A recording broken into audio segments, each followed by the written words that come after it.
Welcome to the pool of science. आज का जो हमारा टॉपिक है वो है एक्टोकार्पस। सबसे पहले हम एक्टोकार्पस की अक्रस देखेंगे कि ये पाए कहाँ जाते हैं। तो एक्टोकार्पस को नॉर्मली हम ब्राउन एल्गी भी कहते हैं और ये वर्ल्ड वाइड पाए जाते हैं कोल्ड वाटर के अंदर, यानी पूरी दुनिया में ये पाए जाते हैं, लेकिन ठंडे पानी में ये पाए जाते हैं। लेकिन इनकी कुछ स्पीशीज हैं जो कि फ्रेश वाटर में भी पाई जाती हैं। एक्टोकार्पस का जो प्लांट होता है या तो ये चट्टानों के साथ जुड़ा हुआ होता है या फिर ये पत्थरों के साथ अटैच होता है। और एक्टोकार्पस की कुछ स्पीशीज जो हैं वो एपिफाइट्स होती हैं, यानी ये अदर प्लांट के ऊपर डिवेल्प करती हैं।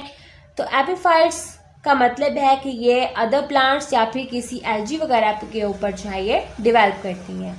तो एक्टोकार्पस जो है अदर एल्गी जिनमें शामिल हैं मेंबर्स ऑफ हुकेल्स और लेमिनेरिया, इनके ऊपर जो है ये डिवेल्प करते हैं। एक्टोकार्पस की टाइप है एक्टोकार्पस फैसिकुलेटस। तो ये स्वीडन में सर्टेन टाइप ऑफ फिशेस की फिन्स के अंदर जो है ये ग्रो करते हैं। इसके अलावा नेक्स्ट जो टाइप है एक्टोकार्पस की वो है एक्टोकार्पस डर्मोनिमेट्रिस। तो ये एंडोफाइटिक होती है, यानी ये अपने होस्ट के अंदर डिवेल्प होती है। फाइटिक में से प्लांट्स हो जाते हैं, तो यानी ये डिफरेंट टाइप ऑफ प्लांट्स के अंदर ग्रो करती है। उसके बाद जो नेक्स्ट टाइप है वो है एक्टोकार्पस कोनिगर और एक्टोकार्पस स्पोंजियोसस। तो ये दोनों टाइप्स जो है ये फ्री फ्लोटिंग होती हैं, यानी ये किसी के साथ अटैच नहीं होती है, फ्रीली जो है वो पानी में मूव करती हैं। नेक्स्ट हमारे पास है वेजिटेटिव स्ट्रक्चर ऑफ एक्टोकार्पस। तो एक्टोकार्पस का वेजिटेटिव स्ट्रक्चर जो है वो 3 पार्ट्स में डिवाइडेड है, structure of thallus, cell structure और ग्रोथ। तो इनका हम वन बाय वन स्टडी करते हैं। तो फर्स्ट हम देखते हैं कि स्ट्रक्चर ऑफ थैलस जो है वो किस तरह का होता है। तो एक्टोकार्पस का जो थैलस होता है वो हैप्लॉइड भी हो सकता है और वो डिप्लॉइड भी हो सकता है, यानी इसके अंदर 1 न्यूक्लियस भी हो सकता है और इसके अंदर 2 न्यूक्लियस भी हो सकता है। 1 न्यूक्लियस मीन न्यूक्लियस के अंदर एक क्रोमोसोम का होना, हाफ नंबर ऑफ क्रोमोसोम का होना, और डिप्लॉइड का मतलब है कि न्यूक्लियस के अंदर जो है वो डबल नंबर ऑफ क्रोमोसोम का मौजूद होना। एक्टोकार्पस का थैलस जो है हैप्लॉइड हो या फिर डिप्लॉइड हो, ये दोनों जो है दिखने में बिल्कुल एक जैसे होते हैं, मॉर्फोलॉजिकली अलाइक होते हैं, यानी दिखने में बिल्कुल सिमिलर होते हैं। अब इनका जो थैलस होता है वो ब्रांच होता है यूनिसीरिएट फिलामेंट पर मुश्तमिल होता है, यानी इसके थैलस की बहुत सी ब्रांचेस निकलती हैं। यूनिसीरिएट का मतलब कि इसकी जो ब्रांचेस की अरेंजमेंट है वो एक ही डायरेक्शन में होती है, इसलिए हम इसको यूनिसीरिएट कहते हैं। मल्टीसीरिएट का मतलब होता है कि डिफरेंट डायरेक्शंस में इनकी ब्रांचेस जो हैं वो डिवेल्प हों। तो इनकी अरेंजमेंट बिल्कुल एक डायरेक्शन में होती है, एक ही तरफ ये ग्रो करते हैं, इसलिए हम इनको यूनिसीरिएट कहते हैं। थैलस का जो फिलामेंट्स होते हैं ये हेटेरोट्राइकस हैबिट रखते हैं, यानी इनसे एक ब्रांच से फर्दर बहुत सारी ब्रांचेस जो हैं वो डिवेल्प होती हैं और उन ब्रांचेस से फर्दर आगे बहुत सारी ब्रांचेस डिवेल्प होती हैं, इसलिए हम इनको हेटेरोट्राइकस हैबिट कहते हैं। एक्टोकार्पस के फिलामेंट के अंदर जो है वो 2 तरह के सिस्टम डिवेल्प होते हैं। एक सिस्टम को हम कहते हैं प्रोस्ट्रेट सिस्टम, दूसरे सिस्टम को हम कहते हैं प्रोजेक्टिंग सिस्टम। तो फर्स्ट हम देखते हैं कि प्रोस्ट्रेट सिस्टम जो है वो क्या होता है। प्रोस्ट्रेट सिस्टम जो है वो कंसिस्ट करता है creeping septate irregular branched filament के ऊपर। तो ये डायग्राम से आपको जो है वो समझ में आ जाएगा। थैलस की जो अरेंजमेंट होती है वो क्रीपिंग होती है, यानी ज़मीन के ऊपर रेंगता है, ज़मीन के ऊपर फैला हुआ होता है। सेपरेट होता है, यानी उसमें सेगमेंट्स पाए जाते हैं। इरेगुलर यानी उसकी डिफरेंट जो है वो शेप होती है और उससे फर्दर ब्रांचेस भी डिवेल्प होती हैं। तो इस तरह की अरेंजमेंट रखने वाली स्ट्रक्चर को हम प्रोस्ट्रेट सिस्टम कहते हैं। थैलस के जो फिलामेंट्स होते हैं वो सबस्ट्रेटम के साथ अटैच होते हैं अपनी राइजोइड्स की मदद से, यानी अपनी रूट्स की मदद से, या किसी भी होस्ट के साथ जुड़े हुए होते हैं। और इनका सिस्टम जो है penetrate the host tissues in epiphytic condition. और एक्टोकार्पस के वो थैलस जिनके अंदर प्रोस्ट्रेट सिस्टम पाया जाता है, तो इनका ये सिस्टम जो है अपनी ब्रांचेस को होस्ट टिश्यूज के अंदर पेनिट्रेट करता है जब ये एपिफाइड कंडीशन में होते हैं, यानी वो स्पीशीज़ जो कि होस्ट के साथ अटैच होती हैं और फिर ग्रो करती हैं, तो उन स्पीशीज़ के अंदर या अपनी ब्रांचेस को होस्ट टिश्यूज़ के अंदर पेनिट्रेट कर लेते हैं।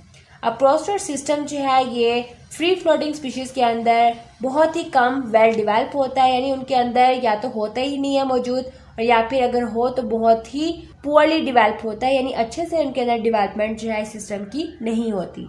नेक्स्ट जो हमारे पास सिस्टम है प्रोजेक्टिंग सिस्टम। तो प्रोजेक्टिंग सिस्टम जो है ये प्रोस्ट्रेट सिस्टम से डिवेल्प होता है और ये मुश्तमिल होता है वेल ब्रांच्ड फिलामेंट्स के ऊपर। हर ब्रांच जो है वो सेप्टा से डिवेल्प होती है, यानी हर ब्रांच के बॉटम पे जो है वो एक सेप्टा होता है, क्रॉसवाल होती है। उस क्रॉसवाल से फर्दर जो है वो ब्रांच की डिवेलपमेंट आगे बढ़ती है। मेन एक्सिस और इस सिस्टम की जो ब्रांचेस होती हैं वो भी यूनिसीरिएट होती हैं, यानी इनकी डिवेलपमेंट भी एक ही डायरेक्शन में होती है, इसलिए हम इनको यूनिसीरिएट कहते हैं। ब्रांचेस जो हैं वो एक एक्यूट पॉइंट के ऊपर टर्मिनेट करते हैं, रुक जाते हैं और बना देते हैं एक हेयर लाइक स्ट्रक्चर। यानी हर ब्रांच जो है जितना उसे ग्रो करना होता है उतनी वो ग्रो करती है, उसके बाद उसकी ग्रोथ जो है वो रुक जाती है और एक पॉइंट पे जो है इसकी ग्रोथ रुकती है। उस पॉइंट के ऊपर एक हेयर लाइक स्ट्रक्चर बन जाता है, एक बाल के जैसा स्ट्रक्चर बन जाता है।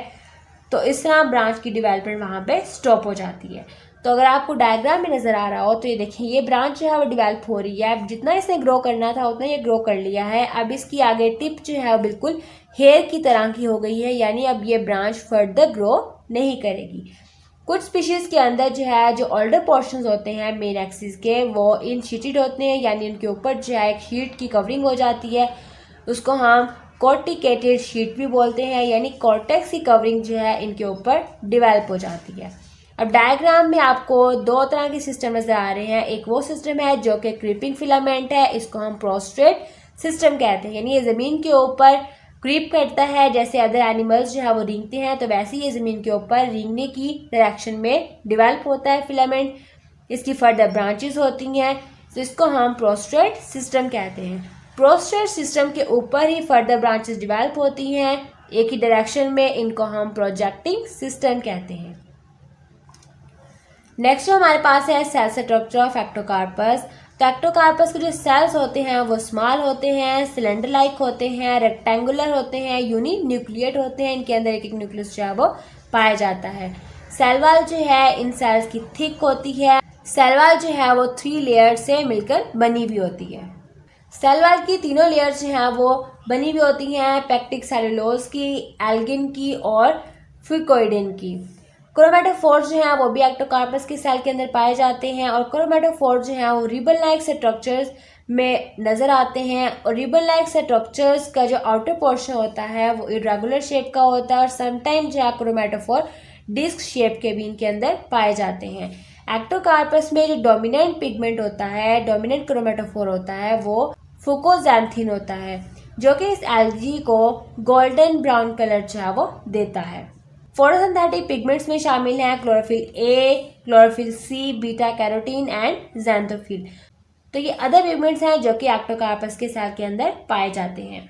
इसके अलावा एक्टोकार्पस के सेल के अंदर पाइनाइट लाइक बॉडीज भी पाई जाती हैं जो कि क्रोमेटोफोर के साथ एसोसिएट होती हैं, क्रोमेटोफोर के साथ अटैच होती हैं। इसके अलावा तमाम अदर जो यूकैरियोटिक ऑर्गेनेलिज होते हैं वो भी एक्टोकार्पस के सेल के अंदर पाए जाते हैं। नेक्स्ट जो हमारा टॉपिक है वो है ग्रोथ, यानी एक्टोकार्पस में ग्रोथ जो है वो किस तरह होती है। तो फिलामेंट की ग्रोथ जो है प्रोजेक्टिंग सिस्टम में ही होती है, यानी एक्टोकार्पस का प्लांट जो है प्रोजेक्टिव सिस्टम से ही जो है वो ग्रो करता है। और इनकी ग्रोथ जो है वो किसके जरिए होती है, इंटरकैलरी या फिर डिफ्यूज होती है, यानी सेपरेट ब्रांच भी डिवेल्प हो सकती हैं और डिफ्यूज जुड़ी हुई ब्रांच भी डिवेल्प हो सकती हैं।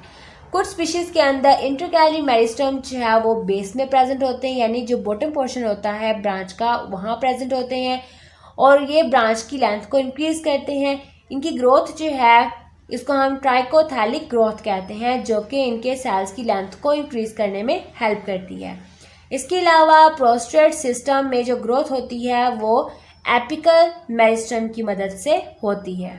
स्टूडेंट्स, आज का जो हमारा टॉपिक है वो है रिप्रोडक्शन इन एक्टोकार्पस। एक्टोकार्पस में दो तरह से रिप्रोडक्शन होती है, एसेक्सुअल रिप्रोडक्शन और सेक्सुअल रिप्रोडक्शन।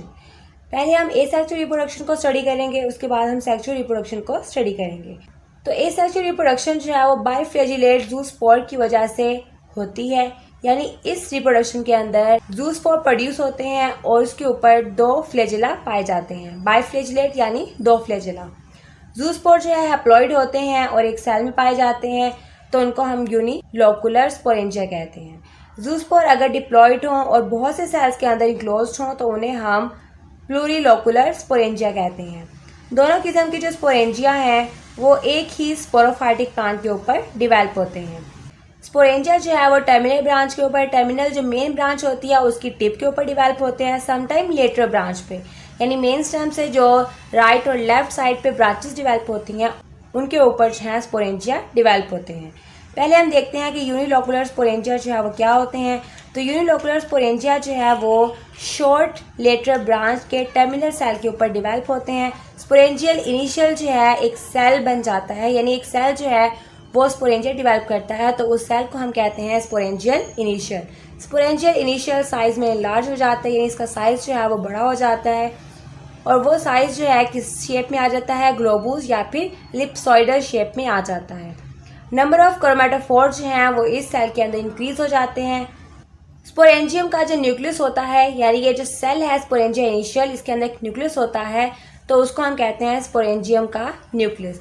तो इस न्यूक्लियस में म्योटिकली डिवीजन्स होती हैं, 4 हैप्लॉइड सेल बन जाते हैं।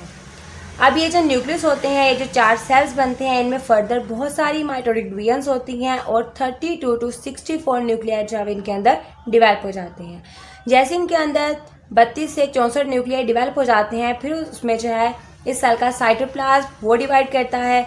तो स्मॉल अमाउंट ऑफ साइटोप्लाज्म जो है एक न्यूक्लियस के इर्द गिर्द इकट्ठा हो जाता है और उसके अंदर क्रोमेटोफोर जो है वो ऐड हो जाता है और इस तरह जो है एक डॉटर प्रोटोप्लास्ट जो है वो डिवेल्प हो जाता है। यानी इन पे वाल की कमी होती है और डॉटर को जो चीज़ चाहिए होती है, साइटोप्लाज्म, न्यूक्लियस, क्रोमेटोफोर, वो सारा जो है वो एक न्यूक्लियस के इर्द गिर्द इकट्ठा हो जाता है, तो उसको हम कहते हैं डॉटर प्रोटोप्लास्ट। प्रोटोप्लास्ट को हम कलेक्टिवली कहते हैं न्यूक्लियस और साइटोप्लाज्म। हर डॉटर प्रोटोप्लास्ट जो है मेटामॉर्फोसिस यानी खुद को चेंज कर लेता है मियोजोस्पोर में। मियोजोस्पोर कहते हैं क्योंकि मियोसिस के जरिए खुद को चेंज करते हैं, इसीलिए जो है हम इनको मियोजोस्पोर कहते हैं। मियोजोस्पोर जो है किस शेप में होते हैं, ये पायरिफॉर्म होते हैं, यानी ये पिरामिड की शेप में होते हैं, 3 कोनों वाले इनकी शेप होती है। नेक्स्ट डायग्राम से आप लोगों को पता चल जाएगा। और बाइफ्लेजिलेट होते हैं, यानी इनके ऊपर 2 फ्लेजिला जो है वो डिवेल्प होते हैं। मियोजोस्पोर के जो फ्लेजिला होते हैं वो अनइक्वल साइज के होते हैं, एक लार्ज साइज का होता है, एक स्मॉलर साइज का होता है। लार्जर जो फ्लेजिला होता है ये उसको डायरेक्ट फॉरवर्ड मूव करवाता है, यानी आगे की तरफ मूव करवाता है, और जो स्मॉलर फ्लेजिला होता है वो उसको बैकवर्ड मूव करवाता है, यानी पीछे की तरफ इसकी डायरेक्शन में हेल्प करता है। अब जब सब कुछ जो है वो इसके अंदर डिवेल्प हो जाते हैं, यानी एक स्पोरेंजियम के अंदर जब मियोजोस्पोर डिवेल्प हो जाते हैं तो स्पोरेंजिया के टिप के ऊपर जो है एपिकल पोर डिवेल्प होता है। एपिकल पोर यानी एपिक्स के ऊपर टॉप पे जो है एक पोर डिवेल्प होता है।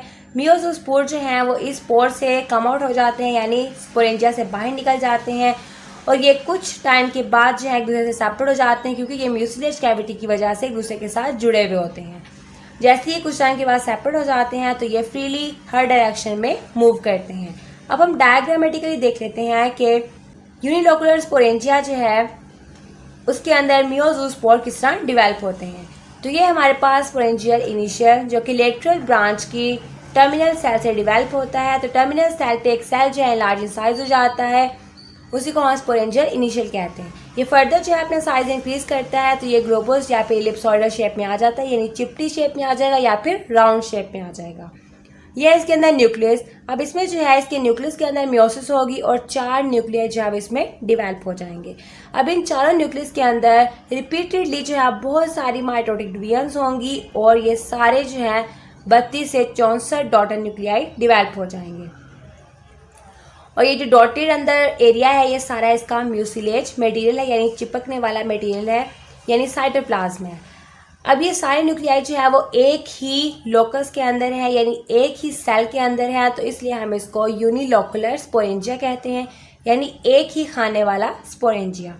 अब ये डॉटर न्यूक्लियाई हैं, इनके इर्द गिर्द जो साइटोप्लाज्म है, जो म्यूसिलेज है, उसमें बहुत सारे क्रोमेटोफोर भी हैं। तो साइटोप्लाज्म जो है हर न्यूक्लियस के इर्द गिर्द सराउंड हो जाएगा और ये जो है प्रोटोप्लास्ट बन जाएगा, जिसको हम डॉटर प्रोटोप्लास्ट कहते हैं। मैंने डायरेक्ट जी जो है वो आगे मियोस्पोर की फॉर्मेशन कर दी है, यानी जैसे ही डॉटर प्रोटोप्लास्ट बन जाएगा तो वो खुद को मेटामॉर्फोसिस कर लेते हैं, यानी खुद को चेंज कर लेते हैं किसमें, मियोजोस्पोर के अंदर। अब मियोजोस्पोर जो है पिरामिड शेप में होते हैं, जिसको हम पायरिफॉर्म कहते हैं, यानी ये 3 कोनों की शेप में होते हैं, बिल्कुल जैसे प्रिज्म होता है, जैसे पिरामिड शेप होती है। बाइफ्लेजिलेट हैं, 2 फ्लेजिला जो है इनके ऊपर पाए जाते हैं, एक लार्ज फ्लेजिला है और एक स्मॉल फ्लेजिला है। लार्ज फ्लेजिला जो है वो इनको आगे की तरफ मूव करवाता है, जबकि स्मॉल फ्लेजिला जो है वो इनको बैकवर्ड मूव करवाता है। अब होगा ये कि ये जो स्पोरेंजियम है यूनिलोकुलर, इसकी एपिक के ऊपर जो है एक पोर डिवेल्प होगा और मियोजोस्पोर जो है इस पोर से बाहर की तरफ निकल जाएंगे। अब ये सारा इनके म्यूसिलेज मटेरियल भी इनके साथ ही है, तो ये आपस में जुड़े हुए हैं। कुछ टाइम के बाद जो है म्यूसिलेज ड्राई आउट हो जाएगा और मियोजोस्पोर जो है वो सेपरेट हो जाएंगे। सेपरेट होने के बाद ये हर डायरेक्शन में मूव करेंगे। नेक्स्ट हमारे पास है प्लूरीलोकुलर स्पोरेंजिया। तो प्लूरीलोकुलर स्पोरेंजिया जो है इसमें स्टाक भी होता है और ये सेसाइल होते हैं। इसके अलावा प्लूरीलोकुलर स्पोरेंजिया जो है इलोंगेटेड होते हैं, लंबे होते हैं, कॉर्न लाइक शेप होती है इनकी। ये मल्टी सेलुलर स्ट्रक्चर्स रखते हैं और ये डिवेल्प कहाँ होते हैं? ये शॉर्ट लेटर ब्रांच के टर्मिनल सेल के ऊपर डिवेल्प होते हैं। और सेम जैसे प्रीवियस हमने जो है यूनिलोकुलर स्पोरेंजिया की डेवलपमेंट स्टार्ट की थी, प्लूरीलोकुलर स्पोरेंजिया की डेवलपमेंट भी एक सिंगल स्पोरेंजियल इनिशियल सेल से होगी। सेल जो है लार्ज इन साइज हो जाएगा और इसमें बहुत सारी जो है वो ट्रांसवर्स माइटोटिक डिवीजन्स होंगी। तो ट्रांसवर्स माइटोटिक डिवीजन्स की वजह से ये वर्टिकल रो बना देंगे और वर्टिकल रो जो है वो 6 से 12 सेल्स की होगी, यानी 6 से 12 सेल्स जो हैं वो वर्टिकल रो में पाए जाएंगे। अब ये सेल्स जो हैं फर्दर इनके अंदर वर्टिकल और ट्रांसवर्स बहुत सारी डिवीजन्स होंगी, यानी कुछ वर्टिकल डिवीजन्स होंगी, कुछ ट्रांसवर्स डिवीजन्स होंगी और ये कॉर्न लाइक स्ट्रक्चर्स में डिवेल्प हो जाएंगे। अब ये कॉर्न जो है इसमें hundreds of small cubical cells पाए जाएंगे, यानी चोरस जो है वो हंड्रेड्स ऑफ सेल्स पाए जाएंगी। आगे आपको डायग्राम से क्लियर समझ में आ जाएगा। अब ये जो कॉर्न के अंदर सेल्स होंगे, ये सेल्स जो है ये 20 से 40 ट्रांसवर्स टायर्स की फॉर्म में डिवेल्प होंगे उस कॉर्न के अंदर। अब इनमें हर सेल जो है एक स्पोरेंजियम के तौर पे एक्ट करेगा, सेम जैसे प्रीवियस हमने किया था कि हर सेल यानी हर सेल का जो प्रोटोप्लास्ट होगा, न्यूक्लियस और साइटोप्लाज्म होगा, वो मेटामॉर्फोसिस करेगा, यानी खुद को चेंज करेगा एक सिंगल माइटोजूस्पोर के जरिए। क्योंकि इनके अंदर जो है वो माइटोसिस हो रही है, तो यहाँ पे माइटोजूस्पोर डिवेल्प होंगे। अब माइटोजूस्पोर जो है किस शेप में होते हैं? पेयर शेप होते हैं, यानी ये नाशपाती की शेप के होते हैं। डिप्लॉइड होते हैं, यानी इनके अंदर 2 न्यूक्लियाई पाए जाते हैं, हालांकि मियोजूस्पोर के अंदर जो है वो 1 न्यूक्लियस पाया जाता है। और बाइफ्लेजिलेट होते हैं, 2 फ्लेजिला इनमें पाए जाते हैं। एक फ्लेजिला लार्जर साइज का होता है, दूसरा फ्लेजिला स्मॉलर साइज का होता है। फ्लेजिला जो है वो अनइक्वल साइज के होते हैं, मैंने आपको बता दिया। अब एपिकल पोर जो है यानी एक सुराख जो है वो स्पोरेंजियम की वाल के ऊपर डिवेल्प होगा, एपिक्स पे होगा यानी टॉप के ऊपर होगा और माइटोजूस्पोर जो है वो इस एपिकल पोर के जरिए बाहर निकल जाएंगे, रिलीज हो जाएंगे। अब हम डायग्रामेटिकली देख लेते हैं कि प्लूरीलोकुलर स्पोरेंजिया जो है वो किस तरह डिवेल्प होता है और उसके अंदर जो है वो माइटोजूस्पोर किस तरह डिवेल्प होते हैं। तो ये हमारे पास शॉर्ट लेटर ब्रांच जिसका टर्मिनल सेल जो है स्पोरेंजिया इनिशियल के तौर पे काम करता है, अपना साइज इंक्रीज कर लेता है और इसमें बहुत सारी जो है वो ट्रांसवर्स माइटोटिक डिवीजन्स होती हैं और सेल जो है 6 to 12 सेल्स का एक वर्टिकल रो में कन्वर्ट हो जाता है। अब इस वर्टिकल रो के अंदर बहुत सारी वर्टिकल और ट्रांसवर्स डिवीजन्स होंगी और बिल्कुल ये कॉर्न लाइक स्ट्रक्चर बन जाएगा और इसके अंदर हंड्रेड्स ऑफ क्यूबिकल सेल्स होंगे, यानी देखें चोरस सेल्स जो इनके अंदर पाए गए हैं, तो चोरस सेल्स की वजह से इनको हमने हंड्रेड्स ऑफ क्यूबॉइडल सेल कहा है। अब हर सेल जो है स्पोरेंजियम के तौर पे एक्ट करेगा, इसलिए इस कॉर्न के अंदर बहुत सारे स्पोरेंजिया हैं, तो इसलिए हम इसको प्लूरीलोकुलर स्पोरेंजियम कहेंगे, यानी बहुत से खानों वाले स्पोरेंजियम है। हर स्पोरेंजियम जो है माइटोजूस्पोर में कन्वर्ट हो जाएगा। माइटोजूस्पोर जो है वो पेयर शेप होता है, यानी ये देखें नाशपाती की शेप का होता है, डिप्लॉइड होता है, इसके अंदर 2 न्यूक्लियाई पाए जाते हैं और इसमें बाइफ्लेजिलेट होते हैं, यानी 2 फ्लेजिला पाए जाते हैं जो कि अनइक्वल शेप के होते हैं। अब सिंपल क्या होगा कि इस कॉर्न के टिप के ऊपर जो है वो एक एपिकल पोर होगा और ये सारे माइटोजूस्पोर जो हैं वो अपने अपने स्पोरेंजियम से चैम्बर से जो है वो रिलीज हो जाएंगे और इस तरह माइटोजूस्पोर जो है वो बन के रिलीज हो जाते हैं इस कॉर्न से। अब नेक्स्ट जो हमारे पास है वो है जर्मिनेशन ऑफ जूस्पोर, यानी माइटोजूस्पोर और मियोजूस्पोर जो है वो जर्मिनेट कैसे करते हैं, कैसे आगे जो है वो अपना गेमेटोफाइट या स्पोरोफाइट प्लांट बनाते हैं, तो वो हम देखते हैं। तो जूस्पोर की जर्मिनेशन जो है 2 तरह के जूस्पोर्स होते हैं, एक मियोजूस्पोर, दूसरा माइटोजूस्पोर। पहले हम देखते हैं कि जर्मिनेशन ऑफ मियोजूस्पोर जो है वो किस तरह होती है। तो मियोजूस्पोर जो है यूनिलोकुलर स्पोरेंजिया के अंदर डिवेल्प होते हैं और फिर ये जैसे ही यूनिलोकुलर स्पोरेंजिया से रिलीज होते हैं तो किसी भी अपने सॉलिड ऑब्जेक्ट या होस्ट के ऊपर जो है वो रेस्ट की तरह अटैच जाते हैं, यानी उसके ऊपर जुड़ के रेस्ट करते हैं। और जब वो उसके साथ अपने सॉलिड ऑब्जेक्ट या होस्ट के साथ जुड़ जाते हैं तो इनके फ्लैजेला जो है वो गिर जाते हैं यानी उतर जाते हैं और ये अपने ऊपर जो है एक मेम्ब्रेन को डिवेल्प कर लेते हैं। उसके बाद ये जर्मिनेशन स्टार्ट करते हैं और स्मॉल जर्म ट्यूब जो है वो डिवेल्प करते हैं। जर्म ट्यूब जो है ये एक सेप्टम के ज़रिए सेल से सेपरेट हो जाती है। इस जर्म ट्यूब के अंदर बहुत सारी जो है वो डिवीजन्स होती हैं और प्रोस्टेट सिस्टम जो है प्लांट का वो डिवेल्प हो जाता है। ये आपको इसके इंट्रोडक्शन वाली वीडियो में जो है बताया था कि प्रोसेस सिस्टम कौन सा होता है और प्रोजेक्टिंग सिस्टम जो है वो कौन सा होता है। आप वो वाली वीडियो से जो है वो इसको अंडरस्टैंड कर सकते हैं। प्रोसेस सिस्टम के ऊपर जो है प्रोजेक्टिंग सिस्टम जो है वो अराइज होता है और इस तरह प्लांट जो है वो डिवेल्प हो जाता है। कौन सा प्लांट जो है वो डिवेल्प होगा? गेमेटोफाइटिक प्लांट जो है वो डिवेल्प होगा। अब हम डायग्राम से देख लेते हैं किस तरह जो है वो मियोजूस्पोर जर्मिनेशन स्टार्ट करते हैं। तो यह है मियोजूस्पोर, ये रिलीज हो चुका था, हर डायरेक्शन में मूव करता है और किसी भी सॉलिड ऑब्जेक्ट के साथ जुड़ जाता है। इसके फ्लैजेला जो है वो उधर जाते हैं और ये ऊपर जो है वाल इसने सिक्रेट कर लिया। अब इसमें जो है जर्मिनेशन होगी और जर्म ट्यूब जो है वो डिवेल्प हो जाएगी। जर्म ट्यूब जो है इस सेल से सेप्टम यानी क्रॉस वॉल के जरिए सेपरेट हो जाती है और फिर जो है इसमें बहुत सारी फर्दर डिवीजन्स होती हैं और फिर प्रोसेस सिस्टम जो है प्लांट का डिवेल्प हो जाता है। प्रोसेस सिस्टम के ऊपर जो है प्रोडक्टिंग सिस्टम डिवेल्प होता है और गेमेटोफाइटिक प्लांट जो है वो डिवेल्प हो जाता है। अब हम देखते हैं कि जर्मिनेशन ऑफ माइटोजूस्पोर किस तरह होती है। तो माइटोजूस्पोर जो है वो प्लूरीलोकुलर स्पोरेंजिया के अंदर डिवेल्प होते हैं और सेम वैसे ही डिवेल्प होते हैं जैसे मियोजूस्पोर जो है वो यूनिलोकुलर स्पोरेंजिया के अंदर डिवेल्प होते हैं। लेकिन जो माइटोजूस्पोर होते हैं ये डिप्लॉयड होते हैं, इनके अंदर 2 न्यूक्लियस पाए जाते हैं और ये डिप्लॉयड स्पोरोफाइटिक प्लांट बॉडी ही डिवेल्प करते हैं। माइटोजूस्पोर को हम न्यूट्रल स्पोर्स भी कहते हैं। तो ये था एक्टोकार्पस के अंदर एसेक्सुअल रिप्रोडक्शन किस तरह होती है। अब नेक्स्ट जो हमारे पास है वो है सेक्सुअल रिप्रोडक्शन। तो एक्टोकार्पस के अंदर सेक्सुअल रिप्रोडक्शन जो है वो आइसोगैमी और एंडोगैमी के जरिए होती है और बहुत सी स्पीशीज़ के अंदर जो है वो आइसोगैमिस और होमोथैलिक जो है वो स्टेटमेंट पाई जाती है। और एक्टोकार्पस की कुछ स्पीशीज़ जो हैं वो एनिसोगैमस भी होती हैं, इनमें मुख्तलिफ तरह के गैमेट्स जो हैं वो डिवेल्प होते हैं। और एक्टोकार्पस सिकंडस जो है ये वो स्पीशी है जो कि हेट्रोथैलिक होती है और इसके अंदर एनिसोगैमस जो है वो स्टेटमेंट होती है। हेट्रोथैलिक यानी इसके अंदर 2 तरह के थैलस डिवेल्प होते हैं और 2 तरह के ही डिफरेंट गैमेट्स इनके अंदर डिवेल्प होते हैं। गैमेट्स जो हैं वो प्लूरीलोकुलर गेमेटेंजिया के अंदर डिवेल्प होते हैं। जैसे प्लूरीलोकुलर स्पोरेंजिया हमने स्टडी किया था, बिल्कुल वैसे ही प्लूरीलोकुलर गेमेटेंजिया जो है इनके अंदर डिवेल्प होते हैं और उन्हीं के अंदर जो है वो गैमेट्स पाए जाते हैं।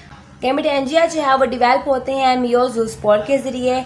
अब गेमेटेंजिया की डिवेलपमेंट जो है बिल्कुल वैसी ही होती है जैसे प्लूरीलोकुलर स्पोरेंजिया की डिवेलपमेंट होती है, लेकिन फ़र्क सिर्फ इतना है कि प्लूरीलोकुलर गेमेटेंजिया में जो जूस्पोर बनते हैं वो पायरिफॉर्म के होते हैं यानी वो पायरामिड शेप के होते हैं, 3 कोनों वाले होते हैं, बाइफ्लैजिलेट होते हैं, इन पे 2 फ्लैजिला डिवेल्प होते हैं, हैप्लॉइड होते हैं, इनके अंदर सिंगल न्यूक्लियस पाया जाता है और इनको हम जू गैमेट्स कहते हैं। यानी जूस्पोर हमने प्लूरीलोकुलर स्पोरेंजिया में कहा था और यहाँ पे हम जू गैमेट्स कहेंगे। उसके बाद है कि इनके अंदर अल्टरनेशन ऑफ जनरेशन होती है। तो अल्टरनेशन ऑफ जनरेशन जो है उसका मतलब है कि 2 जनरेशन जो है वो एक के बाद एक जो है वो इनकी साइकिल में डिवेल्प होती रहती हैं। जैसे कि स्पोरोफाइटिक जनरेशन जो है इनके अंदर होगी तो फिर उससे जो है वो गेमेटोफाइटिक जनरेशन बनेगी, गेमेटोफाइटिक से फर्दर जो है वो स्पोरोफाइटिक जनरेशन बनेगी। तो इस तरह ये दोनों जनरेशन जो हैं वो अल्टरनेट होती रहती हैं, तो इसको हम अल्टरनेशन ऑफ जनरेशन कहते हैं। तो ये था हमारा आज का लेसन।